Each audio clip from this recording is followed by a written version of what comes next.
Bakasyon Serye Day 31. So ang plano nga sa araw na to, dahil nasa may BGC na kami, didiretso na kami ng Batangas. Maghahanap kami ng magandang beach doon dahil nga hindi pa nakakapag-beach si Savin dito sa Pilipinas. Gawa nga ng busy kami tapos yung recovery pa ni Sam sa mata niya. Kaya ayan, sa part nga na to nagdadalawang isip pa kami kasi medyo malulim yung panahon, medyo madilim. Kaya hindi pa kami sure kung tutuloy kami hindi. Pero ayun, tinuloy na lang namin. Kasi from BGC, mabilis na lang naman yung biyahe. Mga 2.5 hours lang, nandun na kami sa may Nasugbu. Doon nga pala yung na-research namin na malapit dito na maganda mag-beach. Then ayun, habang on the way kami doon, eto, nadaanan nga namin tong The Originals na Buko Pie. Sinuggest din sa amin ni Tita Mish yan dahil nga isa yan sa mga classic tsaka napakasarap na Buko Pie talaga. Napakadami nga lang mga benta dito mga kung ano-ano eh. Meron sila mga Buko Pie, tapos may mga espasol, may mga crinkles. Basta marami yung mga classic na mga pwedeng pasalubong. Balak nga namin dito, bibili sana kami dito ng marami nung pauwi kami. Kaso nga lang, nung pauwi kasi kami, after ng trip na to, iba yung dinaanan namin kasi nag-side trip pa kami papunta sa may Talisay, Batangas. Mapapanood yun sa mga susunod na video. Kaya yun, hindi na kami nakadaan.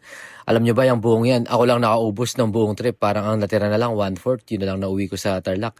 Ini-snack ko yan habang nasa biyahe kami. Tapos pagdating sa hotel, yan ang ginagawa kong dessert. Ang sarap kasi, napakatin lang nung crust. Tapos ang daming buko sa loob. Basta ang sarap, nakaka-addict. Tapos din yan, sa part na yan, si Savin naman, yan ang nagustuhan niya, yan, yung espasol. Yan, yan ayaw niya pang i-share sa amin yan nung una. Gustong gusto niya yan eh. Ewan ko kung anong meron. Pero nakakabilib nga si Savin Magsimula nung nag-travel kami dito sa Philippines, ayun, willing na siya mag-try ng kung ano-anong pagkain. Basta yun lang naman sabi ko sa kanya try niya lang. Pag hindi niya gusto, di namin siya pipilitin kainin. Then ayun, after mga ilang oras lang, ayan, nakarating na nga kami sa Nasugbu, Batangas. Kasi nga nag-search kami sa TikTok kung ano mga malapit na beach na pwedeng puntahan na malapit sa Manila. Then pag nag-research ka nga, ito yung pinaka maraming lumalabas. Kaya ayan, dito nga kami pala pumunta sa Canyon Cove. Ayan Chinek muna namin yung area, hindi muna kami nag-check-in agad. Pagdating nga namin sa resort, ayan, pumunta muna kami sa likod. Sinilip muna namin yung beach area nila kung worth it bang puntahan or mag-check-in. Ayan, sinilip muna namin. At pagtingin nga namin, ayan wow, napakaganda talaga. Magandang magstay dito na not bad na hindi ka sobrang layo sa Manila, di ba? Hindi sobrang layo na drive. Kaya ayan, nag-check-in na nga kami. Tapos si Savin, binili din namin ng live fish at laruan. Ito nga pala yung nakuha naming room. Standard lang siya. Ang mura nga ng room dito Tagta 3,000 lang. 2 beds na yan. Tapos may extra pang bed sa dulo.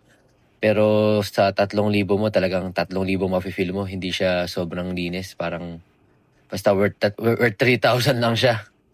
Kaya ayun, ang mali lang namin. Chinek lang, inano namin agad. Nag-check-in kami agad. Hindi muna namin sinilip yung room.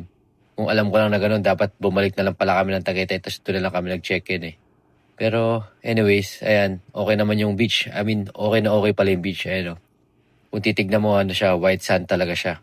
Tsaka ang clear ng tubig. Napakasarap maligo nga dyan. Kahit si Savin, enjoy na enjoy siya dyan. Then, ayan, nung mga gabi na nga, ayan, naglakad-lakad muna kami dito.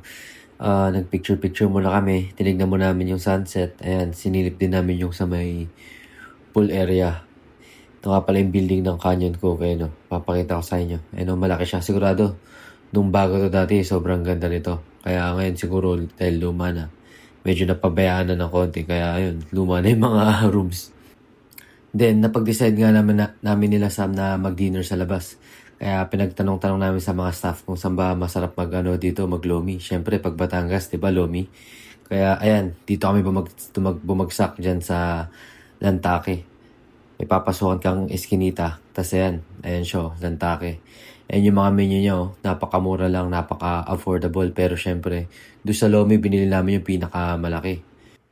Ayun nga pala yung lomi nila, napaka-overload niya, ng daming sangkap. Kaya halos kaya kong ubusin yung isang buo na yun Kaso nga lang, sabi ni Sam, mag-save pa daw ako ng laman para sa tiyan ko. Wag daw ako magpakabasog kasi nga, parang magpo-food trip lang kami ngayong gabi.